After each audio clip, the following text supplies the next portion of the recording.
Bonjour Diane Saint-Réquier, pouvez-vous vous présenter s'il vous plaît? Oui, donc je suis animatrice de prévention depuis 2010 et j'ai fondé un site qui s'appelle Sexy Soucis où je réponds aux questions des gens sur les sexualités, les identités et les santé en lien avec les sexualités aussi. Voilà. D'accord. Qu'est-ce que Sexy Soucis ? Donc justement, c'est ce site, ça se veut être le Google du cul. Donc en gros, ça se veut être un site donc centré autour d'un moteur de recherche où donc on peut à la fois poser une question à laquelle je vais répondre et on peut aussi, évidemment, l'idée c'est que les réponses que j'ai faites aux gens puissent servir à d'autres personnes qui se retrouvent dans des questionnements ou dans des situations similaires et du coup avoir un peu ce partage d'expériences, de connaissances et d'informations. D'accord. Et quel est votre public ? J'ai un public très diversifié. Après, moi, je récolte pas du tout de données en fait sur mes utilisateurs et utilisatrices. Donc tout ce que j'ai comme information sur les personnes, c'est les informations qu'elles me donnent dans les questions qu'elles posent.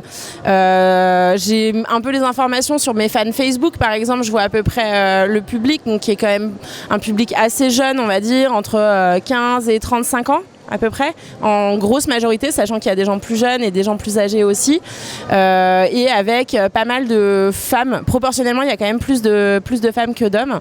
Mais ça, c'est les fans Facebook. Du coup, je ne sais pas si c'est représentatif des visiteurs et visiteuses sur le site. Voilà. D'accord. Et alors, comment aborder le porno avec un ado ? Moi, quand j'étais avec un public scolaire, donc adolescent, ça fait partie des choses qu'on pouvait évoquer ou pas. Ça dépend aussi si eux, ils en parlaient, si elles et eux, ils en parlaient. C'est pas moi qui venais imposer le sujet.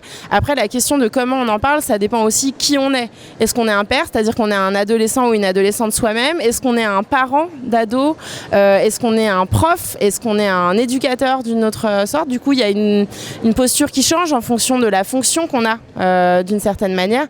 Mais je pense que ce qui est important, c'est d'en parler sans tabou, dans la mesure du possible, d'essayer de ne pas recréer un peu cette crispation qu'il peut y avoir à l'échelle de la société sur non, regarder du porno c'est mal, c'est atroce, c'est dangereux, c'est terrible, les images qui sont véhiculées par le porno, en parler comme de quelque chose qui fait partie de l'environnement médiatique des jeunes, au même titre que les films hollywoodiens, que les publicités qui charrient leur lot de stéréotypes problématiques, mais finalement pas forcément plus, pas forcément moins.